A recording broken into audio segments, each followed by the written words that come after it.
Yo, what's good? You already know I'm Ken Walt, and we're back, baby. Back doing these discussion videos. Had to take a little short break, figure them out a little bit. But before we get started talking about Spider-Man for the PS4, can you guys do the usual? Please do me a favor, like, subscribe if you're on YouTube, or like and follow if you're watching me on Facebook. Thank you, guys.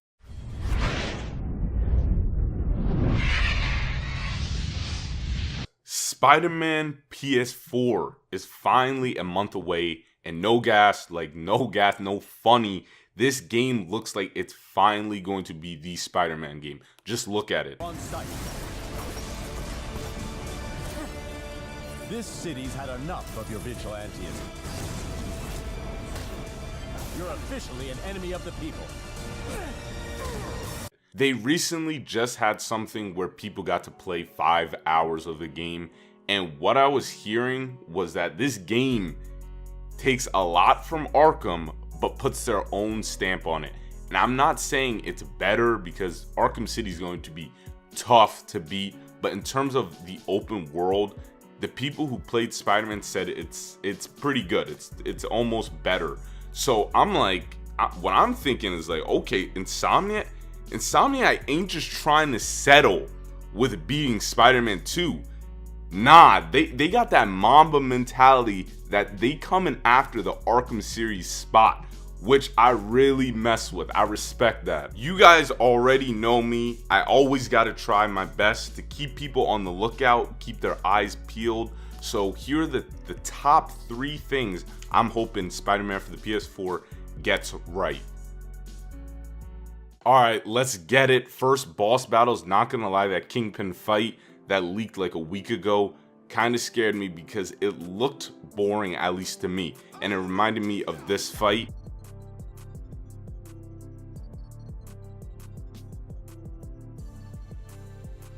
If Insomniac is trying to beat the Arkham series, exclude Arkham Knight. We're not gonna do that here. We're not gonna do that one.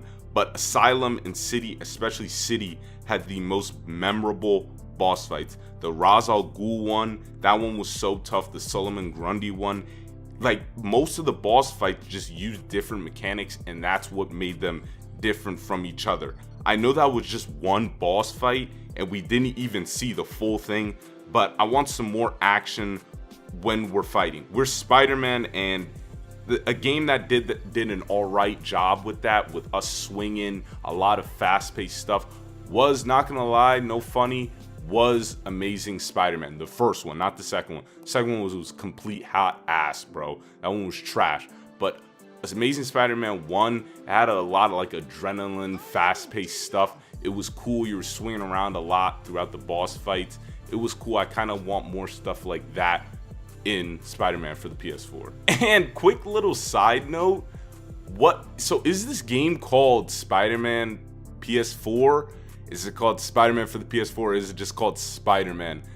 Let me know on that, because I'm saying Spider-Man for the PS4 throughout the whole video. I think that's what I'm gonna roll with, but just let me know, because I don't really know what it is. It's just Spider-Man. Just let me know. Story is the thing that I am probably going to be the most nitpicky about. The story is the most important thing when it comes to me. In my opinion, this game will be very disappointing if the story just falls flat and it just sucks. Story is everything for me. Just don't be predictable like that garbage game Arkham Knight. Arkham Knight was just, the story, we knew Arkham Knight, who the Arkham Knight was, when they announced the character, bro. They didn't even try to like pull something out of the hat real quick.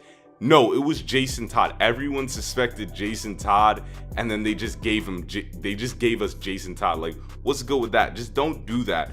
We know that Norman Osborn is going to be very important in the game from the story trailer, and he might be the Green Goblin. All I'm saying is this is a different Spider-Man story. Delivery is key. If he becomes Green Goblin, I'm cool with that, because I like Green Goblin. Just do it in a way that's very surprising. But throughout the game, they've been hinting at it, like so it hits you with that moment where it's like, oh shoot, that's him.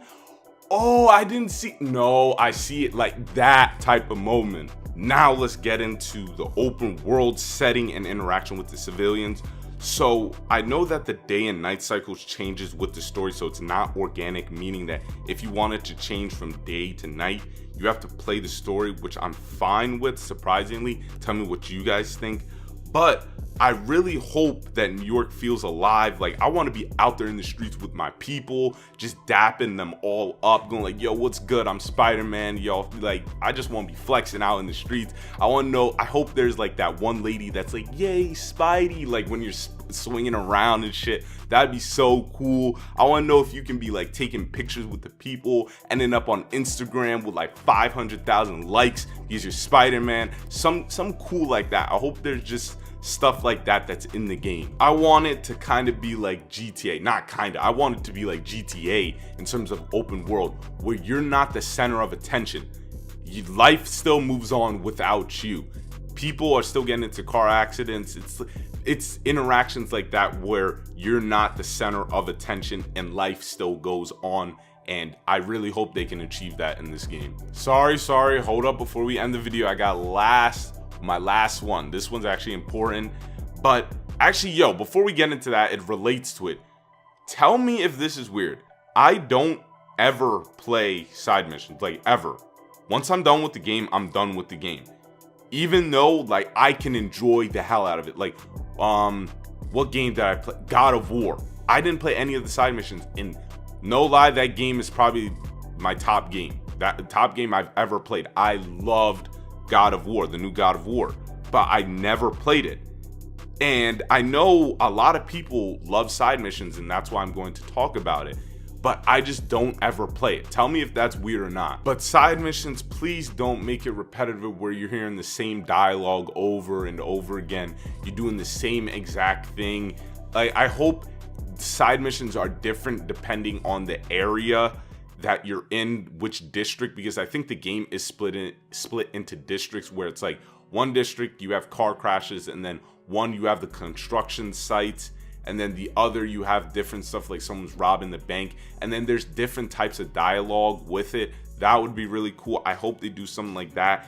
And what would help me play side missions more is if you could out level the boss, because there is a leveling up system in this game. So I hope you can do that. Maybe that could be broken. Who knows? I don't give a shit if it is, but nah, seriously. It probably would be broken, so scratch that idea. So tell me what you guys think, what you guys hope that they get right with this game.